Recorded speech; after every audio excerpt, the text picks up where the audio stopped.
वंदे मातरम। जुल्म से अगर कर दिया खामोश मुझको देखना, बोल उठेगी मेरी तस्वीर वंदे मातरम। हम सभी उपस्थित हुए हैं इस सेलिब्रेशन को सेलिब्रेट करने के लिए। इस सेशन के चांद सितारे छात्र छात्राएं यहाँ उपस्थित हैं। अपनी असीमित क्षमताओं को प्रतिभाओं को सीख करके अपने क्लास में उत्तीर्ण हुए हैं, पास हुए हैं।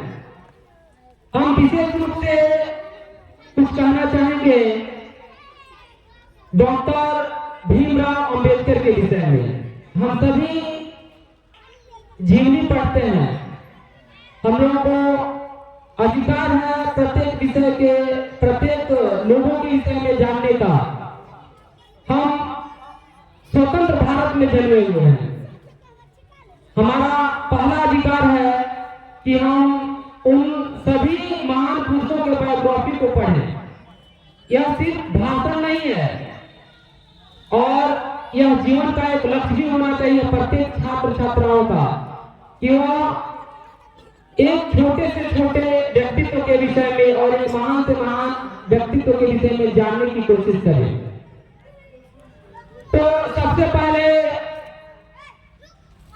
डॉक्टर भीमराव अंबेडकर का जन्म महार परिवार में मध्य प्रदेश में हुआ था, जिस समय पूरे भारतवर्ष में रियासत हुआ करता था। उस रियासत में उनके पिताजी एक सैनिक के पोस्ट पे थे। जब उनका तबादला अलग हुआ, महाराष्ट्र में हुआ, तो उनका पूरा परिवार महाराष्ट्र चला गया। जाति महार थी, यानी कि वो चमार जाति से थे। देखिए भारतवर्ष में आजाद तो हो गए हैं सभी, लेकिन आज के डेट में भी भाषावाद, क्षेत्रवाद, जातिवाद, ये बहुत सारी विषमताएं हैं जिसको लेकर के हम विकसित भारत का सपना देखते आए हैं। जब तक हम भाषावाद, क्षेत्रवाद, जातिवाद के समस्याओं से आगे नहीं जाएंगे, हम खुल करके वर्ग के किसी भी विशेष रूप में, किसी भी वर्ग के क्षेत्र में या ऑल कंट्री, ऑल इंस्टीट्यूशन में कोई डेवलपमेंट नहीं कर पाएंगे। बचपन से ही भीमराव अंबेडकर का सपना था कि मैं भी पढ़ लिख करके एक अच्छा व्यक्तित्व के रूप में उभरूं, लेकिन बहुत सारी विषमताएं थी। पहला, उनका एडमिशन अच्छे स्कूल में नहीं हो पा रहा था। शुक्र करिए कि उनके पिताजी सैनिक में थे, उनकी जान पहचान थी, इसके बदौलत उनका एडमिशन एक स्कूल में हो गया। 10वीं तक, 9वीं तक पढ़ने के बाद से वो बहुत सारी समस्याओं का सामना किए और करने के बाद से उनका एडमिशन मुंबई में हुआ। मुंबई के बाद से वह विशेष रूप से जातिगत भेदभाव से प्रताड़ित होते रहते थे।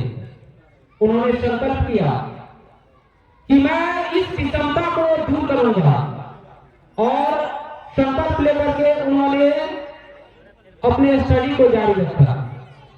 ये केवल सोचने और भाषण सुनने की बात नहीं है। पूरे विश्व पटल पर कुछ शख्स ऐसे हुए हैं जो अपने दम पे पूरे इतिहास को बदलने की ताकत रखते हैं। वो कैरेक्टर बैड हो या गुड, जैसे एपीजे अब्दुल कलाम। बचपन में उन्होंने सोचा था कि मैं भारत के रक्षा के क्षेत्र को उत्तीर्ण करूंगा। वो सपना और ड्रीम पाल करके उन्होंने अथक प्रयास किया और भारत को रक्षा के क्षेत्र में उत्तीर्ण कर दिया। उसी प्रकार से भीमराव अंबेडकर ने पूरे शोषित समाज को, एक अच्छे वर्ग को एक पूरे ग्लोबल लेवल पे लाने का संकल्प किया और अध्ययन करके उन्होंने पूरे भारत को एक मंच पे ला करके रखा।